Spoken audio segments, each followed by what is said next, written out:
누가복음 1장 46절부터 66절의 말씀까지 봉독하겠습니다. 마리아가 이르되 내 영혼이 주를 찬양하며 내 마음이 하나님 내 구주를 기뻐하였음은 그의 여종의 비천함을 돌보셨습니다. 보라 이제 흐르는 만세의 날을 복이 있다 일컬으리로다. 등하신 이가 큰 일을 내게 행하셨으니 그 이름이 거룩하시며 긍휼하심이 두려워하는 자에게 대대로 이르는도다. 그의 발로 힘을 보이사 마음의 생각이 교만한 자들을 흩으셨고 교만한 권세 있는 자를 그 위에 내리치셨으며 비천한 자를 높이셨고 저리는 자를 좋은 것으로 배불리셨으며 부자는 빈손으로 보내셨도다. 그 종 이스라엘을 도우사 긍휼히 여기시고 기억하시되 우리 조상에게 말씀하신 것과 같이 아브라함과 그의 자손에게 영원히 하시려다 하니라. 마리아가 2달쯤 있다가 함께 있다가 집으로 돌아가니라. 엘리사벳이 예산할 기한이 차서 아들을 낳으니 이웃과 친족이 주께서 그를 크게 긍휼히 여기심을 듣고 함께 즐거워하더라. 8일이 되매 아이를 할례하러 와서 그 아버지의 이름을 따라 사가랴라 하고자 하더니 그 어머니가 대답하되 하여 이르되 아니라 요한이라 할 것이라 하며 그들이 이르되 네 친족 중에 이 이름으로 이름한 자가 없다 하고 그의 아버지께 몸짓하여 무엇으로 이름을 지으려 하는가 물으니 그가 섭판을 달라 하여 그 이름을 요한이라 쓰매 다 놀랍게 여기더라. 이에 그의 입이 곧 열리고 혀가 풀리며 말을 하여 하나님을 찬송하니 그 근처에 사는 자가 다 두려워하고 이 모든 말이 온 유대 산골에 두루 퍼지매 듣는 사람이 다 이 말을 마음에 두며 이르되 이 아이가 장차 어찌 될까 하니 이는 주의 손이 그와 함께 하심이로라. 아멘.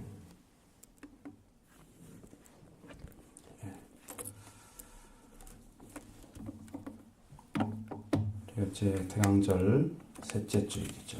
셋째 주일 지나가고 있습니다. 지난주에는 마리아의 이제 문안을 받은 엘리사벳이 성령의 충만을 입었죠.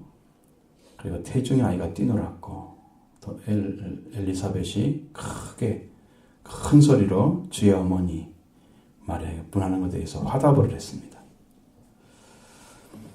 엘리사벳은 마리아와 태중의 아이가 복이 있다 그랬습니다. 그것은 뭐냐면 생명이 복이다 하는 것을 알았습니다. 성령 받은 사람들은 그런 것을 정확히 아세요. 복이 뭐냐? 복이 잘못된 것이 한국이잖아요. 복이 뭔지 잘 몰라요. 생명의 복이라는 사실을 가르쳐줍니다. 엘리사벳 태중에 있는 요한도 주의 어머니 문안으로 기뻐 뛰놀았다 하는 이야기를 했습니다. 좀 성령의 역사 가운데 동일한 사람들은요, 같은 어떤 이제 의식을 갖게 돼요. 그러니까 느껴지는 거예요. 어린 아이도 그걸 알아요. 영이 있으면, 성령이 있으면 그걸 좋아합니다. 성령이 함께하면 성령으로 역사하는 걸 다 좋아해요. 참 영적인 것은 영으로 통하는 거예요. 육은 육으로 통하고. 그렇죠? 그리고 주께서 하신 말씀이 반드시 이루어지라 믿은 여자에게 복이 있다. 복에 대한 얘기를 또 한 번 해줬습니다. 두 번째 복에 대한 이야기죠. 그 복이 그렇게 되어 있습니다. 말씀을 지키는 자가 복이고요. 생명이 복이에요. 말씀에 대해서 자신을 종으로 드리는 그런 마음, 마리아는 자기 목숨과 함께 말씀에 순종할 것을 결정한 거예요. 그렇게 할 수 있는 능력이 있어서가 아닙니다. 그것은 하나님의 명령이기 때문에 종의 자리에 서서 그런 것입니다.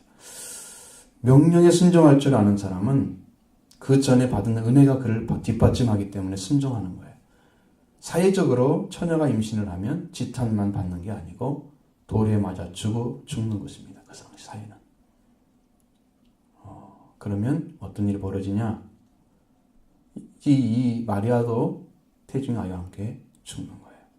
죽음을 결단하고 들어가는 거예요.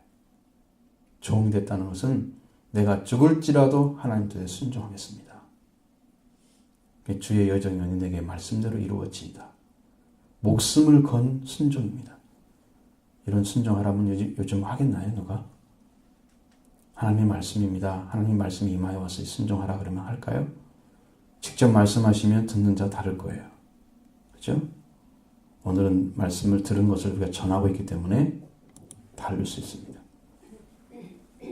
그래서 마리아는 엄청난 믿음의 각오와 결단을 해야 됩니다. 마리아는 하나님을 절대 신뢰하고 절대 신뢰로 인해서 전적인 하나님의 인도하심을 받아요. 그래서 승리할 수가 있습니다. 그렇게 고백해서 주의 여정이 오니 말씀대로 내게 이루어지다. 믿음의 고백. 그 고백이 그녀에게는 새로운 일생을 변화시키는 계기가 됐습니다. 마리아의 찬양이 안 나오잖아요. 여기 마리아의 찬양이 나오잖아요. 전에는 마리아의 찬양 이런 건 아예 안 나오는데 이 성경에는 마리아가 하나님을 찬양하는 거예요. 그 찬양의 내용도 정말로 정확해요. 그래서 성령의 충만함 받은 그 엘리사벳과 함께 있었던 마리아, 그 마리아 안에도 성령이 임했다는 걸 알 수 있습니다. 말씀이 함께 하시는 거죠. 그래서 마리아가 하나님을 찬양하며 기뻐합니다. 그런 자신에 대해서 너무 잘 알고 있었습니다. 그것이 46절부터 48절입니다. 같이 읽어볼까요? 마리아가 이르되 내 영혼이 주를 찬양하며 내 마음이 하나님 구주를 기뻐하였으면 그의 여정의 비천함을 돌보셨음이라. 보라 이제 후로는 만세의 날을 복이 있다 일컬으리로다. 아멘. 자, 마리아는 하나님을 찬양할 때 내 영혼의 찬양, 내 마음의 기뻐함, 그것이 뭐 때문에 왔느냐? 여종의 비천함을 돌봐줬기 때문이라고 말씀하십니다. 그러면 이것은 정확히 알아야 될 것은 비천함이라는 거예요. 여러분이 비천한 자리에 있다는 것을 인식할 그 순간에 우리는 마리아가 되는 거예요. 영적으로. 하나님의 은혜가 필요하고 하나님의 역사가 필요한 그 사람인 것을 알게 되는 거예요. 근데 그 사람 자리에 있는 게 중요한 게 아니라 그 사람 자리에 있는 그를 하나님이 돌보셨다는 거예요. 돌아보셨다는 거예요. 그 아래 있을 때. 이 비천함이란 타페이노시스입니다. 굴욕이란 단어 쓰기도 하고요. 어베이즈먼트, 비하나 겸비, 휴멀레이션. 이것은 무엇을 얘기하냐면 마리아는 신분이 낮은 자였다는 것입니다. 낮은 신분을 가진 자였다. 사람이 비참한 것은요, 다른 사람에게 아주 그냥 그 천한 자로 비춰지는 거예요. 비천한 자로. 취급당하는 거예요. 신분이 낮아지면 생활도 낮아집니다. 생각도 낮아지죠. 다른 앞에 마음대로 말도 못하고 행동도 못하고. 낮은 자리에 있는 사람. 그 많은 부분의 사회와 가정에 그 생활이 천한 생활을 살 수밖에 없습니다. 그러니까 마리아가 결혼한 사람이 목수인, 그 당시에 목수가 어떤 위치인지 성경적으로 잘 안 나와 있습니다만 목수였던 사람과 결혼했다. 훌륭한 납비나 아니 납비가 아니더라도 바리새인들이나 좀 의식 있는 그런 믿음의 사람들과 이렇게 한 게 아니고 여기는 이제 목수하고 결혼했다. 낮은 신분을 의미하고 있습니다. 그렇게 연관이 되는 거죠. 여러분 끼리끼리 결혼하잖아요. 대부분이. 그렇게 연관이 됐어요. 사람들은 그렇게 마리아를 보고 있습니다. 목수와 결혼한 낮은 자라. 그런데 하나님은 마리아의 신분과 상관없이 그를 돌보아 줬습니다. 왜 그랬을까요? 그것이 하나님의 사랑이기 때문입니다. 하나님의 사랑은 사람의 신분과 상관없이 사랑해 주시는 분이십니다. 그 하나님을 믿고 의지했기 때문에 그가 은혜를 받은 것입니다. 내가 빚전한 자리에 있으니까 나도 그냥 천하게 살아버리자. 그냥 살아버리자 대충. 이런 의식을 가졌다면 이 사람은 절대로 이런 일 못하죠. 근데 은혜를 받는 그 기간이 카리스라고 그랬죠. 카리스는 구약의 행과 같은 거라고 그랬죠. 그는 경건한 삶을 살았습니다. 전적으로 하나님을 의지하는 사람. 삶을 살고 어떤 고생이 있어도 믿음을 지켜간 거예요. 고난의 결과입니다. 경건한 삶의 결과. 자기를 지켜간 그녀에게 은혜를 주셨고 그래서 은혜를 받은 자여 평안을 지어다.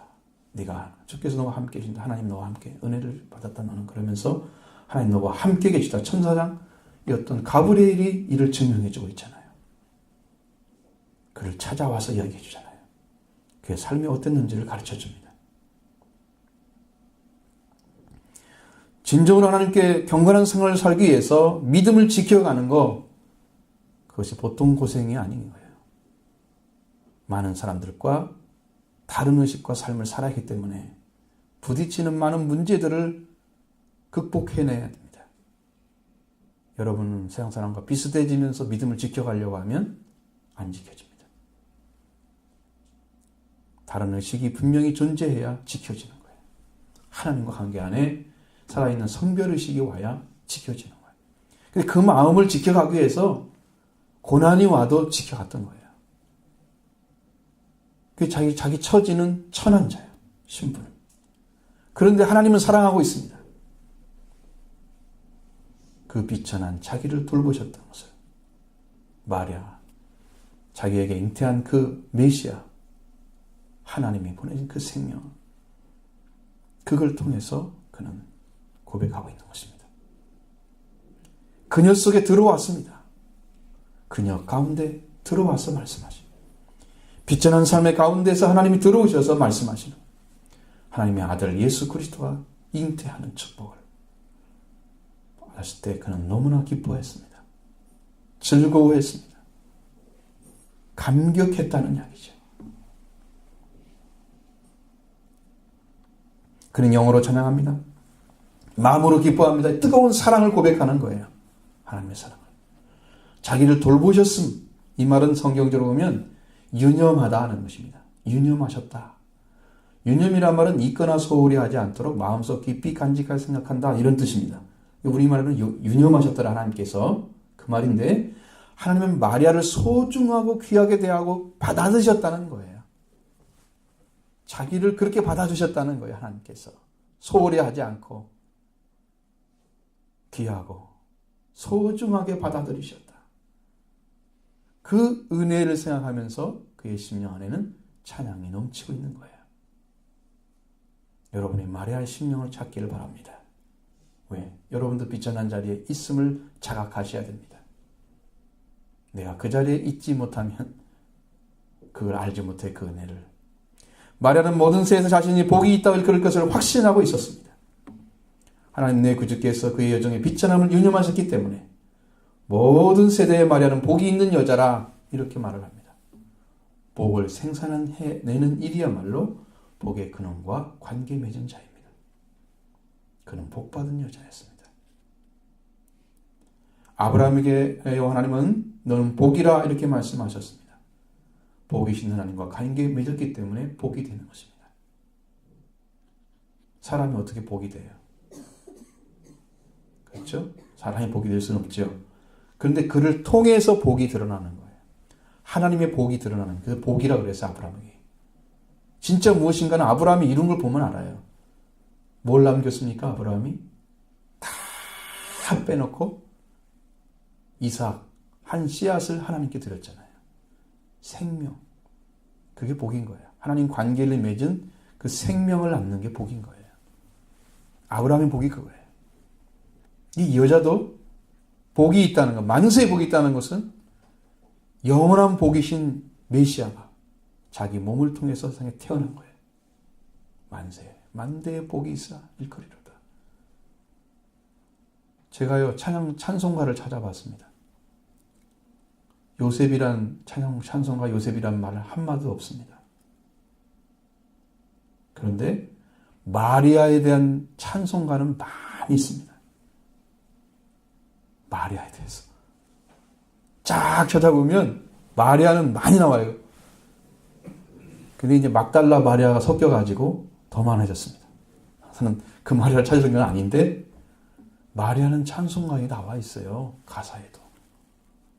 요셉은 없습니다. 마리아가 지금도 일그러지는 거예요. 그러나 우리가 구교처럼 그렇게 마리아를 신성시하거나 숭배하는 대상은 아닙니다. 왜? 성경에 그렇게 말하고 있지 않기 때문에.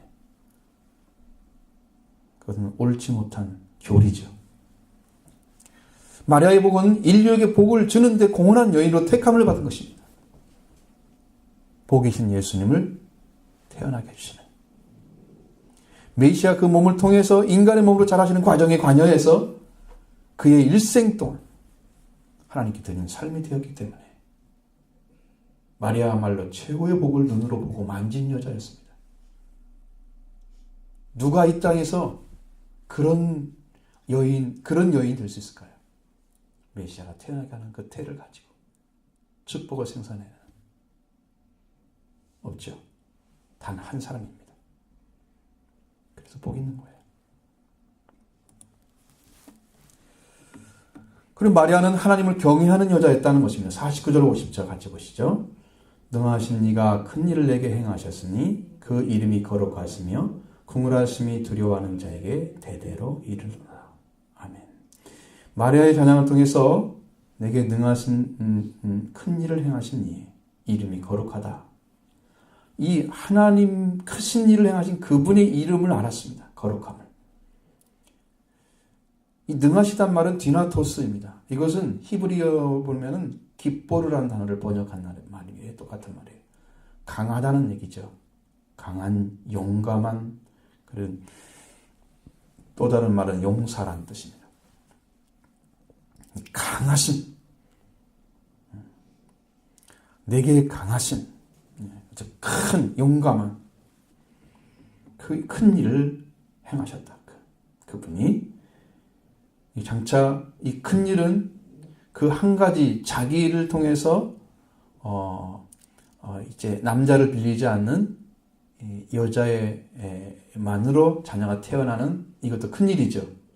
그런데 장차 그렇게 인류를 모든 죄에서 구원해내는 능력을 가지신 분이 태어났, 이것보다 큰 일은 없죠. 세례 요한은 주 앞에서 큰 자가 되리라고 말씀하셨어요. 그렇죠? 그러나 여기는 큰 일을 하시다고 말씀하고 있습니다. 인류를 살리는 일을 하신 그리스도, 그분이 오시게 하는 그 통로가 되는 것만큼 큰 일은 없습니다. 일생 동안 예수님 돌아가실 때까지 그녀는 지켜봤습니다.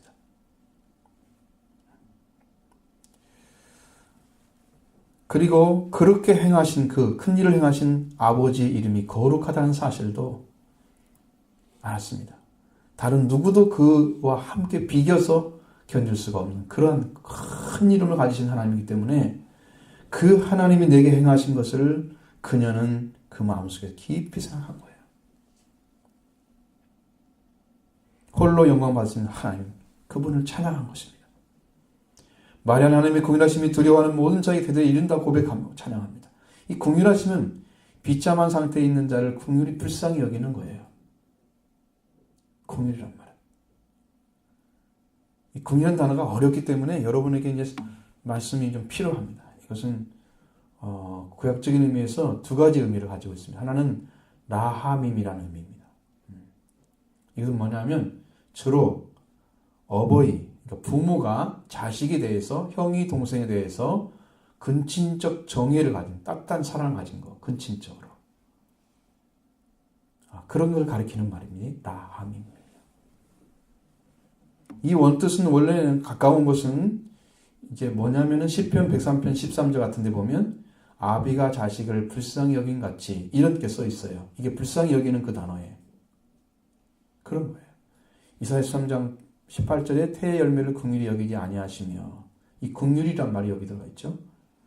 이사야 45장 15절에 여인이 어찌 자기 태에서 난 아들을 긍휼히 여기지 않겠느냐, 이런 말씀, 이런 데 나와 있는 말이 나아봅니다.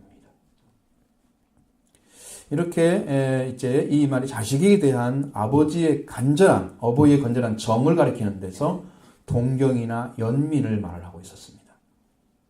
그 말이 나중에 후로는 인자란 말로 번역돼서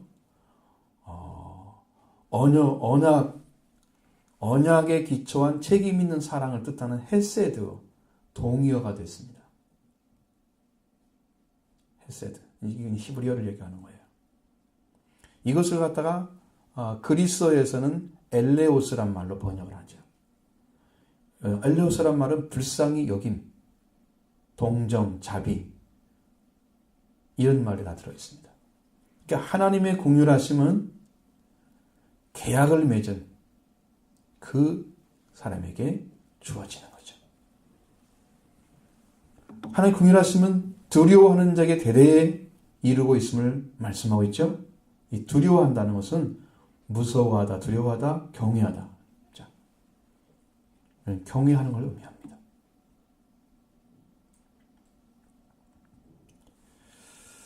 자, 여러분이 제 성경을 통해서 발견해야 될 것은 하나님을 경외하는 자만이 핏줄을 낳습니다.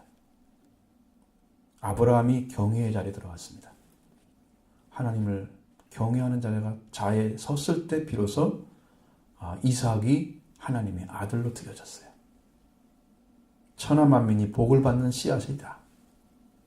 경외하는 자. 얼마나 높은 자리인지 알겠죠?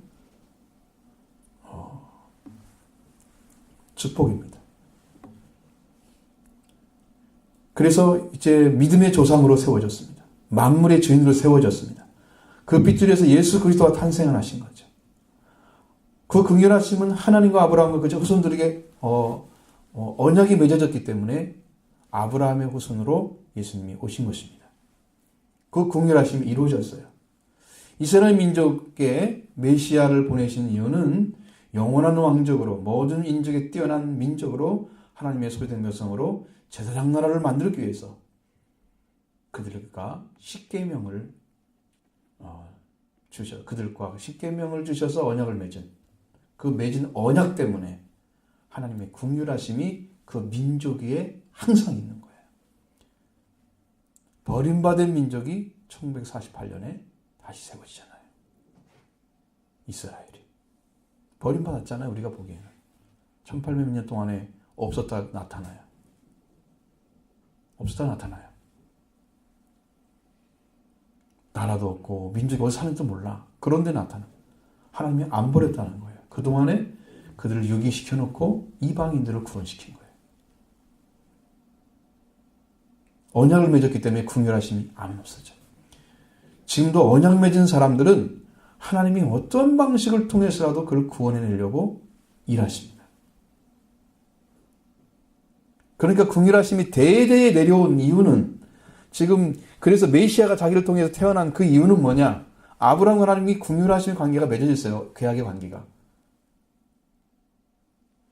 그래서 그때부터 오게 된 거예요. 그런데 이 말씀이 이루어지지 못했습니다. 새 약속을 주시지 않으면 안 됐어요. 파기시켰기 때문에 이스라엘 민족이. 에레미야 31장 31절로 보면 34절까지 뭐가 나오느냐? 여기에서 새 언약이 나옵니다. 그 옛 언약이라고 생각하는 십계명이 옛 것이 아니에요. 사실은 그게 오순절입니다. 영적으로. 그런 축복이에요.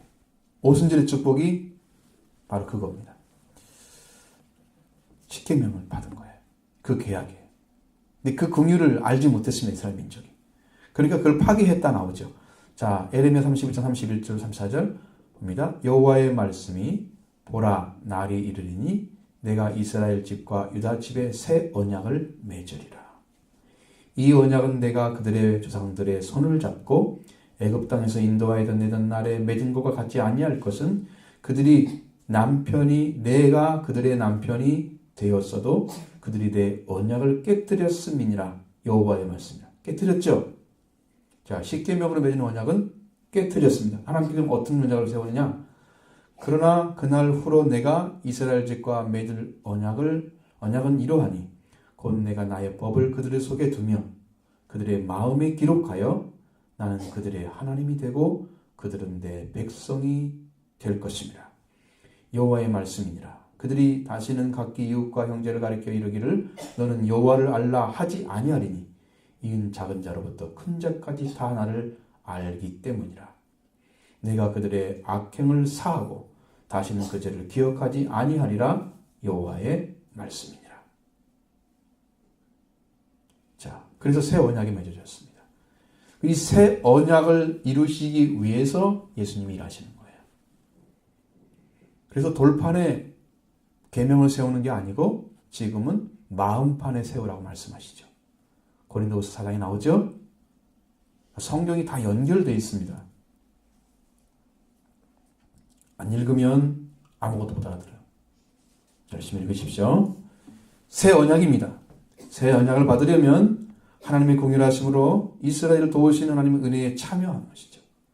여러분들 새 언약에 들어가기 원하시죠? 영적인 자녀로 들어가는 것입니다. 그 길을 예수 그리스도를 통해서 열어놨어요. 그래서 하나님의 긍휼이 대대에 오늘까지 우리한테 온 거예요.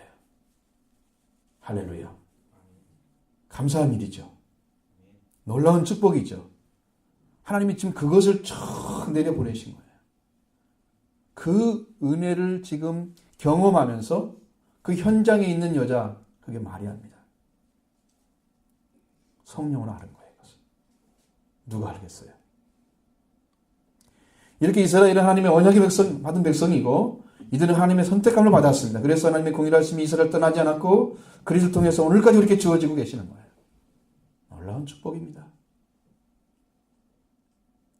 이어서 말하는 하나님의 공의를 능력의 권능으로 나타냈음을 찬양하고 있습니다. 51절로 53절 말씀 같이 봅니다. 그의 발로 힘을 보이사 마음의 생각이 교만한 자를 흩으셨고 권세 있는 자를 그 위에서 내리치셨으며 비천한 자를 높이셨고 줄이는 자를 좋은 것으로 배불리셨으며 부자는 빈손으로 보내셨도다. 아멘.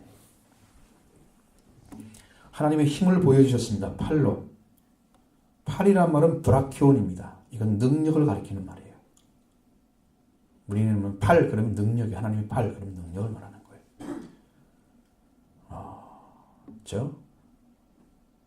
그래서 그 능력이 어떻게 나타나느냐? 힘을 보였다고 그랬죠? 그 힘은 압도적인 권능을 가리키는 거예요. 그러니까 누구도 제압할 수 있는 것입니다. 예수 그리스도를 보내신 것은 하나님의 능력을 나타내셔서 어떠한 자로 제압하는 그 권능을 보여준 것입니다. 하나님의 높으심을. 아무나 하나님께 도전하고 그러한 자가 없도록 전능자의 능력을 보여준 거예요. 또 마음에 생각한 생각이 교만한 자들을 흩으셨다고 그랬습니다. 이 마음의 생각이란 말이 뭔 말이냐면 마음의 사고방식, 교만, 성벽 이런 두 가지를 가지고 있습니다. 자, 그러면 이 교만한 자가 어떤 마음 생각이 교만한 자가 뭘까? 여기는 교만한 성벽인데 성벽이란 말이 뭔 말이냐면은 굳어진 성질이나 버릇, 몸에 밴 습관을 말합니다. 교만이 굳어져 있는 거예요. 성질로, 성격으로. 교만이 체질화되어 있는 거죠. 이 교만한 자, 생각이 교만한 자는 그냥 마음속에 새겨져 있기 때문에 이것을 뺏겨낼 수가 없어요. 그걸 어떻게 했다고요? 흩어버렸다고요. 왜? 그 교만한 자들이 하나가 되면 하나님을 도전한 세력이 됩니다. 바벨탑 보셨죠? 바벨탑에 그 교만한 자들이 하나님께 흩어짐을 면하자 그러고 성벽을 쌓아 올라가잖아요. 하나님이 그 바벨탑을 쳐버렸잖아요. 쌓지 못하도록. 언어를 통해서. 하나님이 이 사람을 흩으시는 거예요. 교만한 성격 생활에 배어있는 사람들이 하나님의 능력으로 보여주셔서 흩어버리신다. 교만한 세력이 되지 못하기 위해서. 예수 그리스도 앞에 교만한 세력으로 나타났던 이스라엘 민족들은 흩어져 버렸습니다. 그들이 어떻게 도전해요? 메시아를 통해서 보여주시고 은혜 주시고 40여 년을 복음을 전할 수 있도록 기회를 주셨어요. 한 세대가 지났습니다. 예수님 온 지가. 그런데도 순종하지 않잖아요. 그 하나님의 이스라엘 민족을 쳐버린 거예요. AD 70년에 망했습니다. 교만한 자들은 절대로 안 놔두십니다. 기억하셔야 돼요. 우리는 이 말씀을 통해서 우리를 보는 거예요. 그리고 권세 있는 자를 그 위에서 내리치셨다 그랬습니다. 이 권세 있는 자는 통치자를 말합니다. 내리치셨단 말은 통치자를 보좌에서부터 폐위시켰다는 뜻입니다. 이 땅의 임금이 누굽니까? 예수님은 이 땅의 임금을 심판하러 오신 분이십니다. 요한복음 16장 보면 심판자였어요. 심판자로 나타났습니다. 하나님의 능력으로 보이는 압도적인 권능은 통치자를 그 보좌에서 폐위시키는 거예요. 영원한 보좌는 하나님밖에 없습니다. 영원히 보좌에 앉으실 분 예수 그리스도 하나님이십니다. 오늘 우리 안에 하나님이 보내신 예수님이 오시면 여러분의 보좌에 앉은 자를 심판하실 것입니다. 여러분의 주인은 누굽니까? 여러분의 영혼의 주인이 누구세요? 예수 그리스도이시길 바랍니다. 예수 그리스도가 주인입니다. 다른 왕을 모시면 안 됩니다. 내리치십니다. 심판받는다는 것입니다. 정죄시키겠다는 거예요. 그 사람. 용서받을 수가 없게 됩니다. 그렇게 되면. 심판해버리면. 그리고 마리아를 통해서 태어날 분은 야곱의 집을 다스릴 다윗의 왕자를 앉으신 왕이시기 때문에 그렇습니다. 그 앞에 도전할 자가 없지요. 택하신 백성들을 다스릴 자이기 때문에 우리도 야곱의 백성이 되어야 되고 이스라엘이 되어야 됩니다. 이 땅의 왕은 이 왕 앞에 부복하지 않을 자가 없습니다. 그래서 예수님을 만왕의 왕이라고 말씀하셨습니다. 내리치시는 거예요. 비천한 자를 높이십니다. 이 비천한 자는 지혜나 신분이 낮고 천한 자네죠. 하나님께는 비천한 자 신분이 없습니다. 사회에만 존재할 뿐, 이 세상에만 존재할 뿐 하나님께는 비천한 자가 없습니다. 세상에서 지위가 낮고 신분이 낮은 자를 천한 자라고 생각하지만 하나님은 그런 자를 높이십니다. 하나님 낮고 천한 자를 높이셔서 왕으로 들어가도록 왕의 자리를 폐위시켜버리고 진정 왕이 됩니다. 우리를 그리스도께서 오셔서 우리를 다스리시면 우리가 왕입니다. 여러분이 왕입니다. 이 왕의 영광을 가지고 하늘 아래 들어가는 거예요. 요한계시록에 보면 이 왕의 영광을 가지고 여러분 누가 다스리냐에 따라서 여러분이 종이 되는 거예요. 그리스도가 여러분의 주인 되셔서 그가 왕으로 계시면 왕으로 들어갑니다. 왕의 영광으로 들어갑니다. 하나님의 아들 예수 그리스도를 믿으면 여러분 하나님의 자녀로 들어갑니다.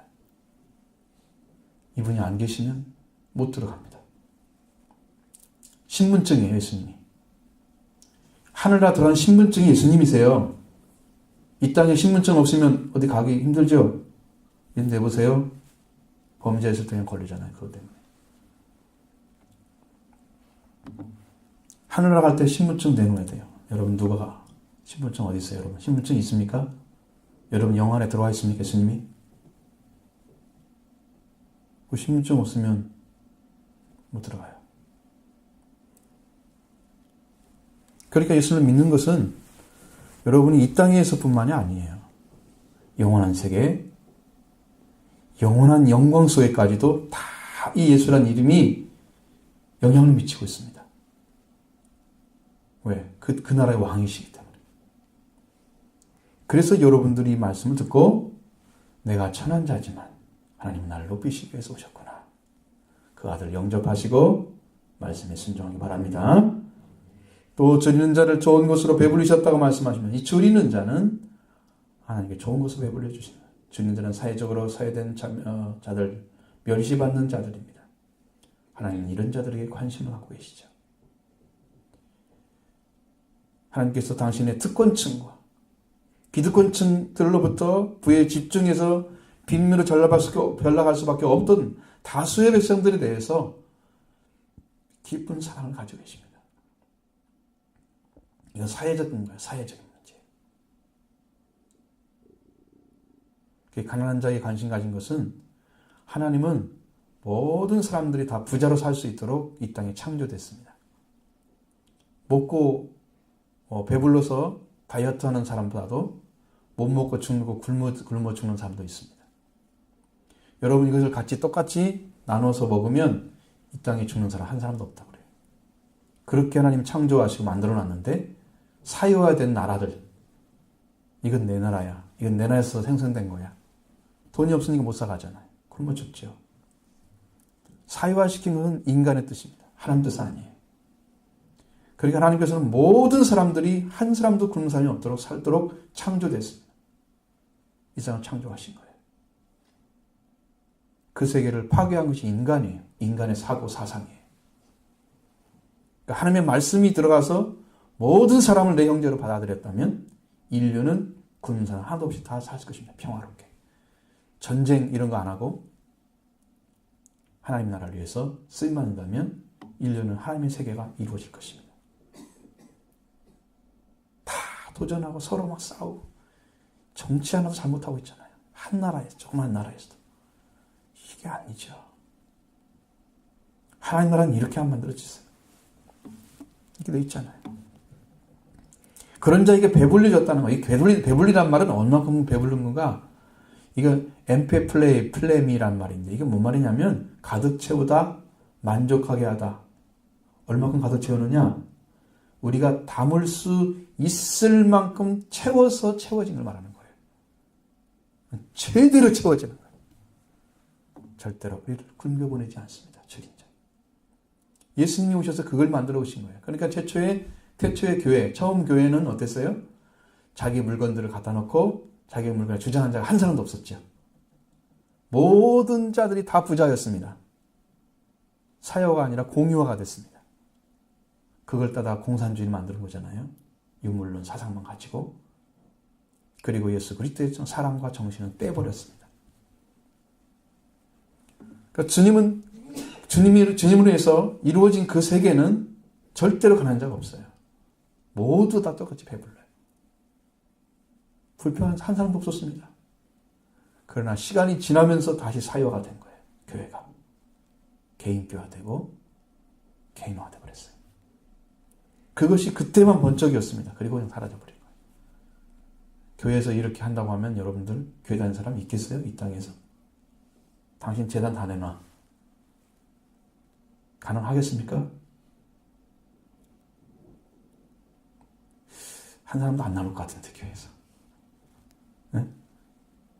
다 나가겠죠? 초대교회는 못 돌아갑니다. 우리는. 초대교회 돌아갈 수 있을 것 같아요? 성경대로 말하면 못 돌아가는 거예요. 하나님 그렇게 채우시는 거예요. 그래서 공평, 의를 행하시는 분이시다 하는 것을 보여줍니다. 자, 예수님은 부에 대해서 평지순에서 말씀하십니다. 누가복음 16장 21절 보면 지금 줄인 자에게 복이 있나니 너희가 배부름을 얻을 것이며. 지금 줄인 자에게 배부름을 얻게 할 것이라고 말씀하십니다. 그것도 좋은 것으로 배불릴 것입니다. 좋은 것은 영원한 것입니다. 여러분들에게 무엇을 주려고 말씀하시고 계신가요? 하나님께서 배불릴 것을 받는 자리에 서길 바랍니다. 하나님이 주셔야 돼요.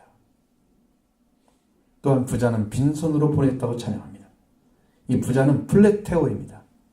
부하게 되다, 부하다, 부요하다 이런 말입니다.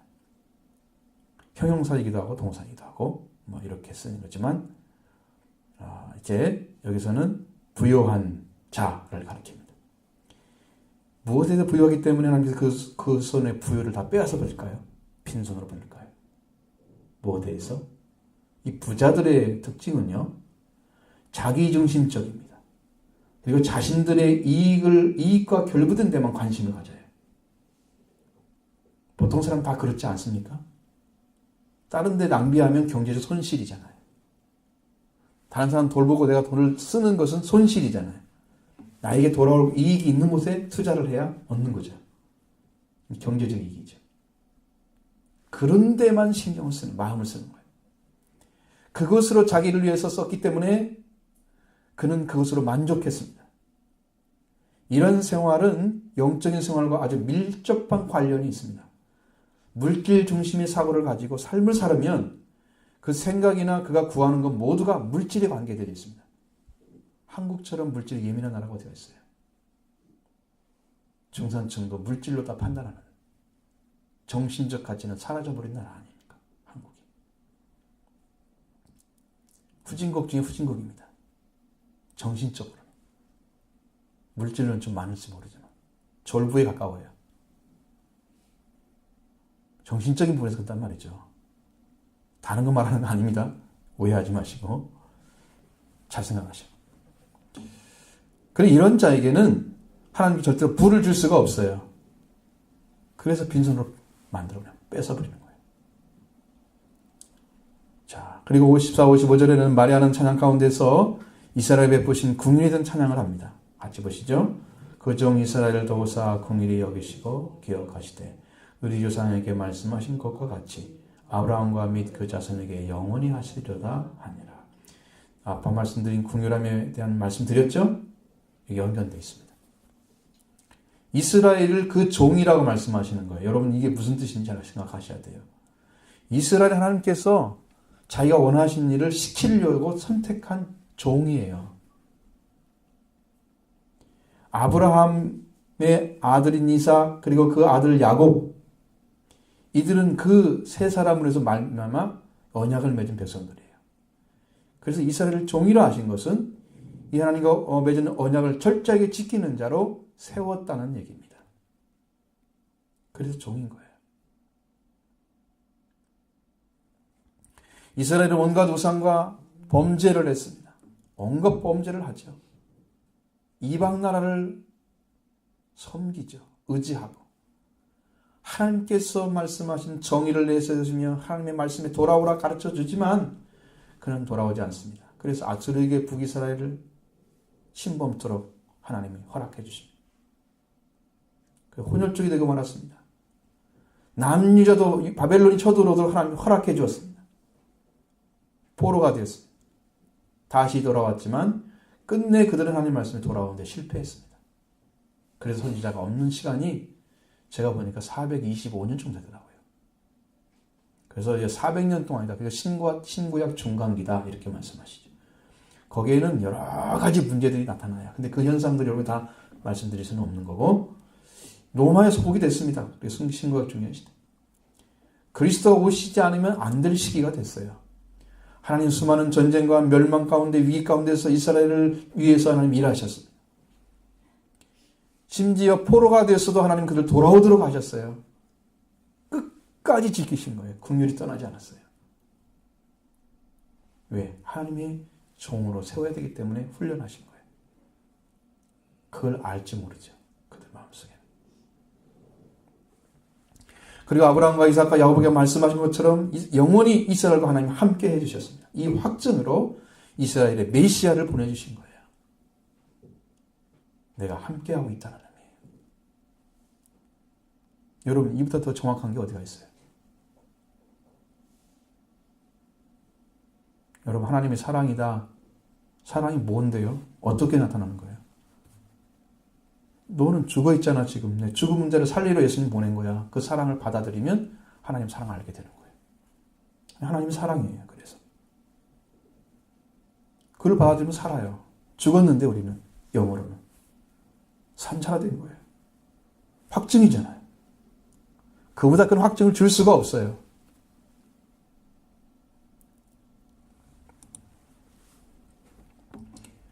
자, 택하신 종입니다. 이스라엘은. 하나님 택하신 종이죠. 하나님과 하나님의 도우심이, 그 긍휼하심이 메시아가 오심으로 그렇게 통한 인류의 구원은 최고의 은혜를 받은 종이었습니다.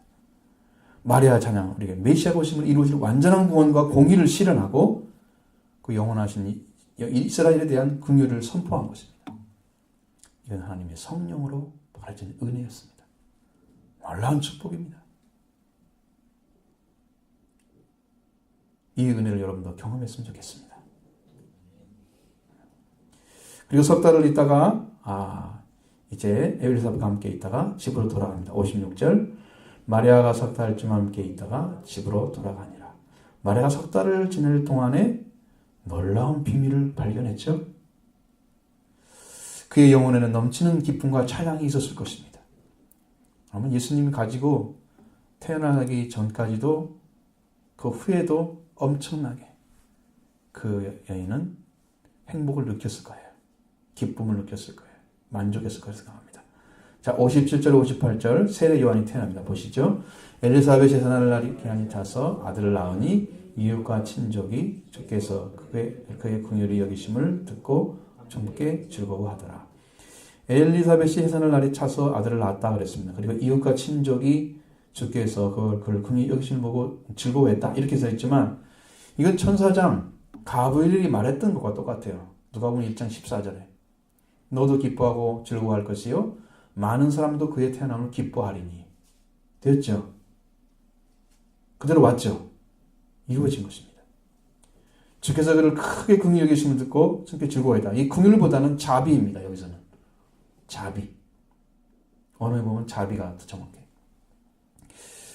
자, 그래서 주께서 앞으로 세례 요한이 행할 일들에 대해서 하나님의 자비하심이 임하심을 그들은 기뻐했다는 것입니다. 그리고 할례할 날이 돼서 천사가 말한 것처럼 요한의 이름을 지었고 사가랴의 혀가 풀렸다. 59절로 63절 같이 봅니다. 8일이 됨에 아이를 할례하러 와서 그 아버지의 이름을 따라 사가랴라 하고자 하더니 그 어머니가 대답하여 이르되 아니라 요한이라 할 것이라 하며 그들이 이르되 내 친족 중에 이 이름으로 이름한 이가 없다 하고 그 아버지께 손짓으로 무엇으로 이름을 지으려 하는가 물으니 저가 서판을 달라 하여 그 이름을 요한이라 쓰매 다 놀랍게 여기더라. 유대인들을 낳은 제 8일이 되면 할례를 행합니다. 그것은 성경에 나와 있습니다. 그때 아버지의 이름을 따라서 이름을 짓고자 했어요. 사가랴라고. 이것은 천사가 들려준 이름과 다릅니다. 자녀를 주시기 위해서 기도했던 사가랴 기도의 응답이 지금 아이를 준 것입니다. 분향단에서 천사를 만나서 가브리엘 천사를 통해서 얻은 거예요. 그리고 주 앞에서 큰 자가 되고 모태에서 성령의 충만을 받아서 이스라엘을 하나님께로 주께로 돌아오게 할 사명이 주어진 그 아들. 그 아들의 이름을 요한이라고 가르쳤습니다. 사가랴한테 계시해 주었습니다. 근데 그걸 알지 못하는 사람들은 임으로 짓고자 하는 이름을 사가랴라고 자기 아버지 이름 따라서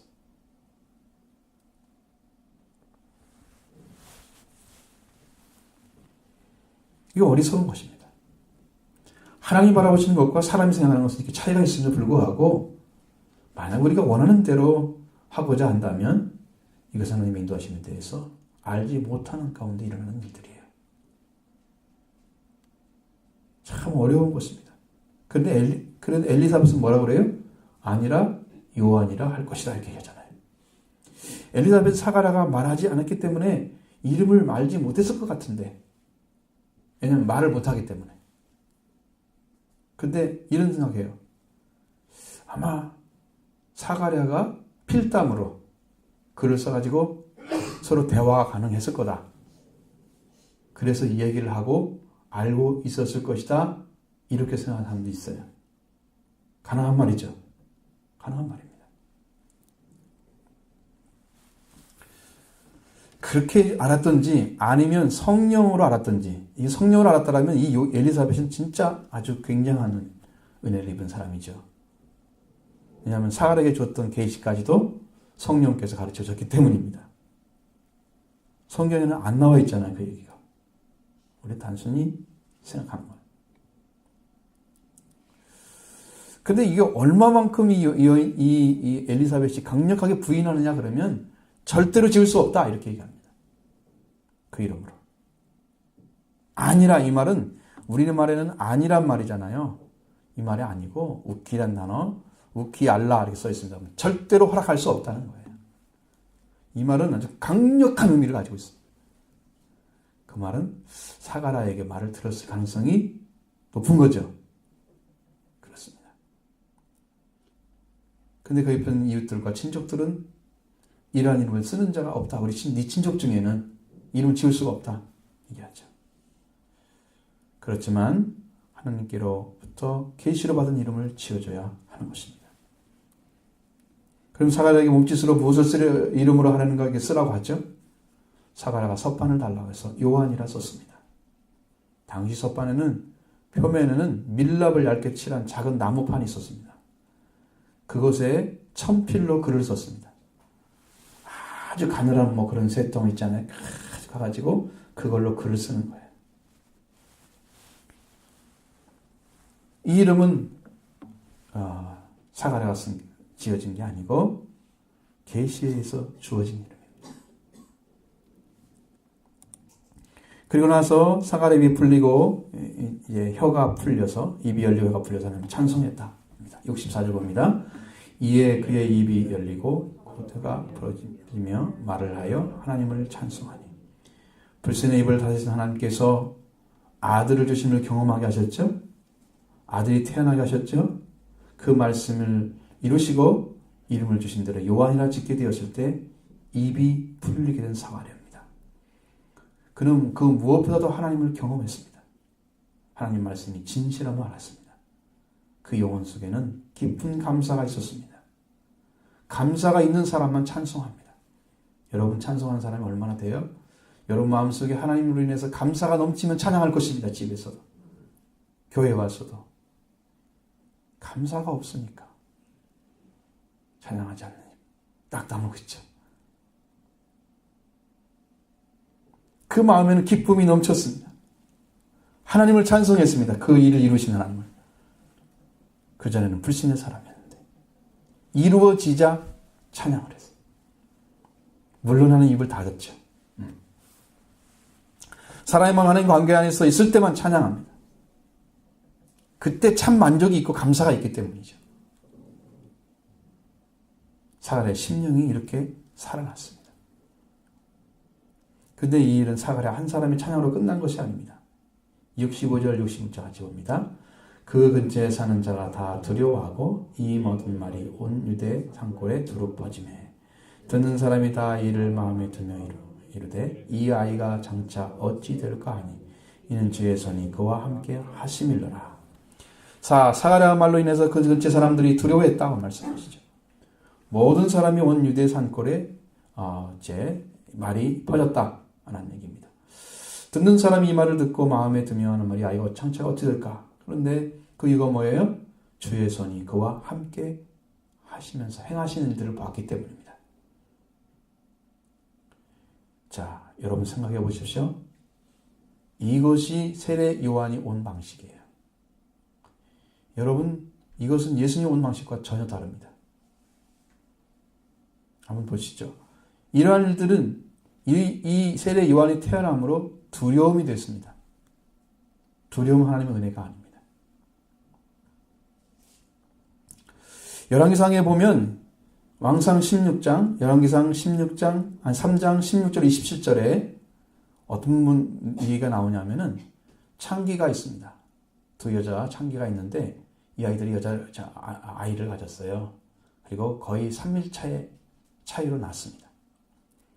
솔로몬 왕을 데리고 왔습니다. 왜 데려왔냐? 이 아들이 내 주여 나와 이 여자가 한 집에 사는데 내가 그와 함께 있었고 아이를 낳았는데 내가 해산한 지 사흘 만에 이 여자도 해산하고 우리가 함께 있었습니다. 우리 둘 외에는 집에 다른 사람이 없었습니다. 그런데 밤에 저 여자가 그의 아들 위에 누움으로 그의 아들이 죽었습니다. 그가 밤중에 일어나서 제가 잠든 사이에 내 아들을 내 곁에서 가져가고 자기의 품에 누이고 자기의 죽은 아들을 내 품에 누였습니다. 아침에 일어나 내가 아들을 젖먹이려고 하니까 보니 죽어 있었습니다. 내가 자세히 보니까 내가 낳은 아들이 아니었습니다. 왕 앞에 지금 온 거예요?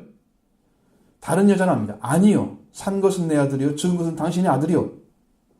또 말합니다. 아닙니다. 죽은 아들이 내 아들이고 산 것은 내 아들이 아닙니다. 내 아들입니다. 왕 앞에서 쟁론을 하는 것입니다. 그때 왕이 하는 말이 이 여자는 말하기를 산 것은 내 아들이요 죽은 것은 네 아들이라 하고 저 여자는 말하기를 죽은 것은 네 아들이요 산 것이 내 아들이라 합니다. 왕이 명령합니다. 칼을 가져오라. 그래서 칼을 왕 앞으로 가져옵니다. 왕이 말합니다. 산 아들을 둘로 나누어서 반은 이 여자에게 주고 반은 저 여자에게 주라. 그 산 아들의 어머니가 되는 여자가 아들을 위하여 마음이 불붙는 것 같아서 왕께 말합니다. 내 주여, 산 아들을 그에게 주시고 아무쪼록 죽이지 마옵소서. 이야기합니다. 다른 여자는 말하기를 내 것도 되지 말게 하고 네 것도 되지 말게 나누게 하라. 이렇게 얘기합니다. 왕이 대답하기를 산 아이를 저 여자에게 주고 결코 죽이지 말라. 저가 그의 어머니니라. 이렇게 해서 이스라엘 사람들을 이 솔로몬 왕이 심리해서 판결을 내린 것이 사람들에게 퍼졌습니다. 그리고 왕을 두려워하게 되었다. 왜 두려워하게 됐냐? 하나님의 지혜가 그의 속에 있어서 그의 판결을 보았기 때문이라고 말씀합니다. 솔로몬의 심리로 판결은 지혜로운 것이었습니다. 오늘날도 지혜롭다고 말합니다. 솔로몬의 판결에 하나님의 지혜가 그 속에 있었다는 것을 알 수 있습니다. 그러나 그 판결로 솔로몬을 두려워하게 됐습니다. 하나님을 두려워해서 하나님께 돌아오게 하는 게 아니고 솔로몬을 두려워하는 사람들이. 그를 두려워하게 하는 일이 벌어졌습니다. 솔로몬을 두려워하게 했던 것은 그 지혜가 완전하지 않았다는 걸 보여주는 거예요. 세례 요한이 할례받는 되어진 일 때문에 근처에 사는 사람이 두려움이 됐다. 그럼 제가 한 가지 다른 것을 말씀드립니다. 예수 그리스도의 오심은 어땠습니까? 예수님 오심은 사람들에게 기쁨의 좋은 소식이었습니다. 기뻐하심을 입은 자 중에 평화가 됐습니다. 두려움이 아닙니다. 하나님의 역사는 두려움이 아닌 거예요. 평화가 되어야 됩니다. 그래야 구원이 옵니다. 평화가 아니고 두려움이 되면 구원을 받지 못합니다. 성경에 두려워하는 자는 지옥에 가는 족보에 써 있습니다. 여러분, 평화의 아들, 딸이 되길 바랍니다. 누구로 인해서? 기쁨의 좋은 소리를 가지고 평화를 주러 오신 예수님을 인해서 평화가 있어야 됩니다. 두려움이 아닌 것입니다. 성경의 진리는. 예수님은 온 백성에게 내가 천사에 나타나 목자들에게 나타나서 하는 말이 내가 온 백성에 미칠 기쁨의 좋은 소식을 너에게 전하노라. 기쁨의 좋은 소식. 절대로 두려움이 아닌 거예요. 오늘 다윗의 동네에 너희를 위하여 구주가 나셨으니 곧 그리스도 주시니라. 그 그리스도 주를 영접하면 그 기쁨의 좋은 소식 받은 거예요. 예수님은 이렇게 나타났습니다. 질이 다르죠?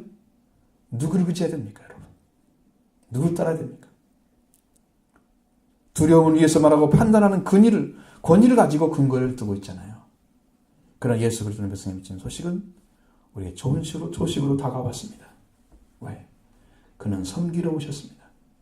보좌에 계신 분입니다. 우리가 섬겨야 할 대상인데 불구하고 섬기러 오셨고 섬김을 받으러 온 게 아니라 섬기려 하고 자기 목숨을 대속물로 주려고 오셨기 때문에 그분이 진정한 평화인 것입니다.